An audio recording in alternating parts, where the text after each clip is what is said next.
Vous êtes en processus de perte de poids. La semaine de relâche s'en vient. Vous vous dites, je le mérite. J'ai décidé que je vais me laisser aller. J'ai fait beaucoup de sacrifices jusqu'à maintenant. J'ai perdu 10, 15, 20, 30 livres et peut-être plus. Et là, vous dites, j'ai le droit de me faire plaisir. Donc, je vais faire ce que je veux à la semaine de relâche et après, je recommencerai mon régime. Si c'est ce que vous dites, écoutez bien ce qui suit. Je vais vous donner mes commentaires par rapport à ça. Je vais même faire un parallèle entre la perte de poids et l'infidélité.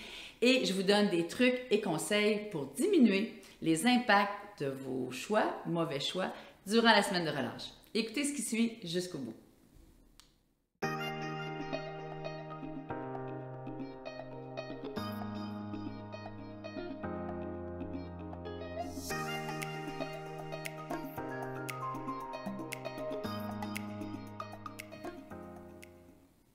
Bonjour, je suis Hélène Bélanger, je suis coach en perte de poids depuis une dizaine d'années. J'ai aidé des centaines de personnes à perdre du poids. Vous voulez des conseils pour perdre du poids, maintenir votre poids, des conseils beauté, santé pour vieillir en beauté et en santé? Abonnez-vous à cette chaîne, elle est pour vous. Aujourd'hui, je vous parle de quelque chose qui vient vraiment me chercher à tous les jours quand je fais du coaching auprès de ma clientèle. C'est ce désir-là de toujours revenir aux anciennes habitudes et cette impression-là de privation tout le temps. Je vous mets en contexte. J'ai une cliente, entre autres, j'en ai plusieurs. J'ai une cliente, entre autres, qui me dit tout le temps: ah, ben là, écoute, j'ai été fine cette semaine, je comprends pas, j'ai pas perdu de poids, j'ai été marcher, je comprends pas, j'ai pas perdu de poids, j'ai vraiment pas triché, ça a été dur, ça a été difficile. C'est pas facile perdre du poids. Mais elle me dit tout le temps: oui, mais là, j'ai pas mangé ça, mon mari a mangé du gâteau, mes enfants ont mangé des chips, moi, j'en ai pas mangé, je me suis privée, je me suis privée, je me suis privée. Maigrir et maintenir sa perte de poids, c'est un changement d'habitude, c'est un changement d'habitude de vie. La semaine de relâche en vient. J'ai des clients qui, tout ce qu'ils pensent, et des clientes, ce qu'ils pensent, c'est arrêter le régime parce que quand ça va finir, ils vont pouvoir manger leur poutine, leur tarte, leur gâteau, leur pâte. Et ce qu'ils ont en tête, c'est de maigrir, assurément, mais c'est de maigrir le plus vite possible, puis c'est correct, mais de recommencer à manger ce qu'ils trouvent bon. Ce n'est pas nécessairement le processus de modifier les habitudes alimentaires. C'est pas vraiment ça. C'est vraiment le processus de perdre le poids, puis par je ne sais pas quel miracle, le poids ne reviendra pas en ramenant les anciennes habitudes. Quand vous faites un régime et que vous avez toujours en tête « j'ai pas mangé ça, je me suis privée de ça, j'ai pas fait ça » et que vous gardez ça dans votre tête, assurément, il se crée de la frustration. Et si vous faites un régime, puis que vous êtes frustré de le faire et que vous ne le faites pas des fois pour les bonnes raisons. Ça peut être le médecin qui vous a demandé de le faire, ça peut être votre mari qui ne vous regarde plus, puis que là, vous dites, ben moi, il faudrait peut-être que je perde un peu de poids. Si vous ne le faites pas pour les bonnes raisons et que vous attendez la fin de votre régime pour recommencer à manger ce que vous trouvez bon, c'est certain que vous allez reprendre le poids. On ne peut pas penser, bon ben là je m'en vais en voyage, je mérite maintenant de manger ce que je veux, j'ai une semaine de vacances, les vacances riment avec, que ce soit dans le sud, que ce soit des vacances à la maison, que ce soit... Les vacances riment avec excès alimentaire et quand je fais des excès alimentaires, c'est parce que je suis en vacances et je peux me laisser aller. Si c'est comme ça toujours dans votre vie, et je l'entends beaucoup, beaucoup, beaucoup à tous les jours, si c'est comme ça dans votre vie, il n'y a pas ce changement-là dans votre tête d'habitude alimentaire, vous allez reprendre le poids et c'est pourquoi autant de gens reprennent le poids quand ils le perdent. Quand vous prenez la décision de faire un processus de perte de poids, quand vous décidez de vous mettre, on va dire, au régime ou de changer vos habitudes, personne ne vous force en temps normal à le faire. Vous le faites, c'est un choix que vous faites pour vous. C'est une décision que vous prenez et ça doit être une décision réfléchie. Si vous pensez uniquement à ce que vous allez manger la prochaine fois que vous allez pouvoir aller manger au restaurant, manger les fameuses côtes levées à tel endroit avec les frites, puis une sauce, puis si c'est ça votre pensée tout le temps qui vous occupe, ça ne peut pas. Il faut une transformation, puis cette transformation est importante. Je vous donne l'exemple. Si vous êtes plutôt du type couple traditionnel avec fidélité, hein?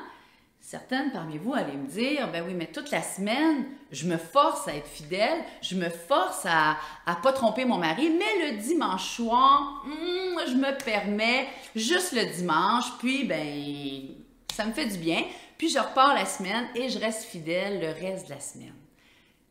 La fidélité, c'est un choix, hein? C'est un style de vie de couple que vous avez choisi, qui effectivement entraîne que vous ne pouvez pas aller vous promener ici, t'es là, ou aller voir ailleurs, comme on dit.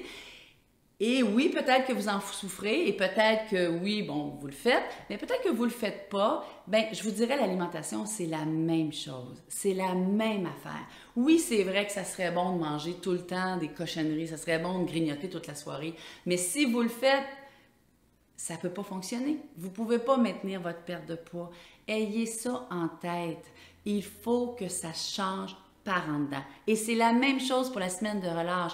Si votre première pensée, c'est de dire, c'est la semaine de relâche, je me relâche et je mange ce que je veux, bien, c'est pas dans votre tête encore. C'est pas dans votre tête. Oui, vous pouvez, à la semaine de relâche, décider de façon, je vous dirais, volontaire, consciente, de dire, bon, ben là, moi, tel soir, on mange. Effectivement, c'est pas dans ma diète, c'est pas dans mon régime, mais 2, 3 soirs, je vais faire ces choix-là. Ce n'est pas, je mange ce que je veux, je me relâche comme ça n'a pas de bon sens. Non, c'est, je vais faire tel choix parce que je le veux, je suis en contrôle de mon alimentation, je le fais de façon réfléchie. Même chose, j'ai des clientes qui vont dire, à la semaine de relâche, on fait toujours, surtout en ce moment, je vais cuisiner avec les enfants, je vais faire des biscuits, d'habitude, j'en mange pas, mais là, je vais en manger parce que c'est une activité familiale et mes enfants trouvent ça important que je partage avec eux autres cette activité-là. C'est totalement différent que si vous tombez dans la boîte de biscuits et que vous en mangez une rangée. Je ne sais pas si vous faites la différence, mais pour moi, c'est clair qu'il y a une différence. Vous pouvez à la relâche, comme vous pouvez dans votre semaine de vacances, hein?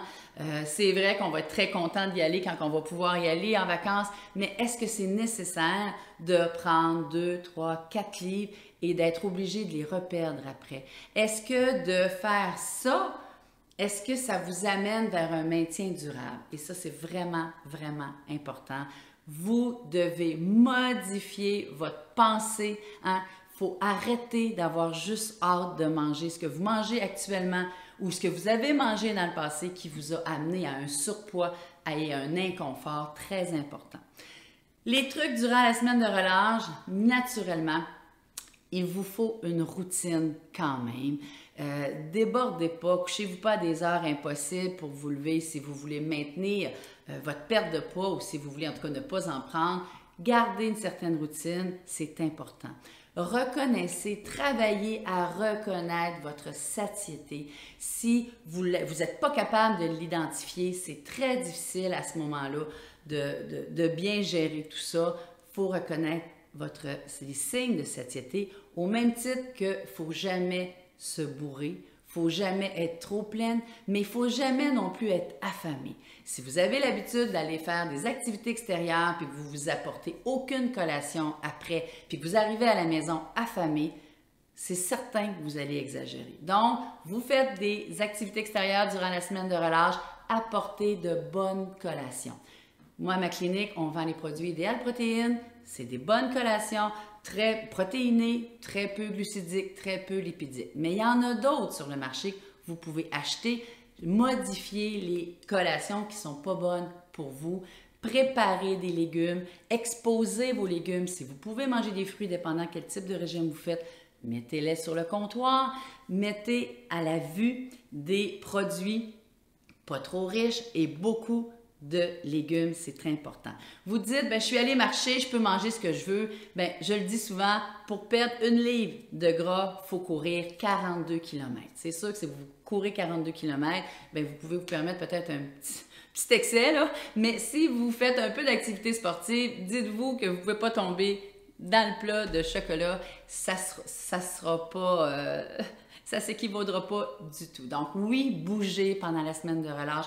Profitez-en pour bouger. Peut-être s'il y a des petits excès, vous allez être capable de les compenser.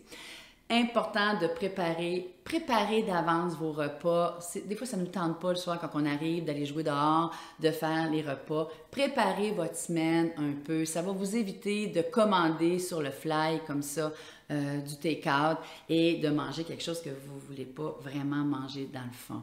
Hein? Faites des bons choix. Oui, c'est pas, si vous décidez de faire de mauvais choix, c'est pas parce que vous le méritez, c'est parce que vous en avez envie et c'est pas parce que vous êtes frustré, c'est parce que vous en avez envie et que vous l'avez décidé de façon réfléchie. Donc, pensez à ça. Est-ce que il faut modifier notre thinking, il faut modifier notre pensée et vous ne pouvez pas, si vous voulez maintenir le poids, avoir toujours en tête quand je vais finir ma méthode, je vais pouvoir remanger ma tarte au sucre, remanger mon gâteau au chocolat avec mon coulis. Oui, une fois de temps en temps, mais toutes ces habitudes-là que vous voulez réintégrer après la perte de poids, vous ne pourrez pas le faire. Si vous avez apprécié cette vidéo-là, je vous invite à la liker.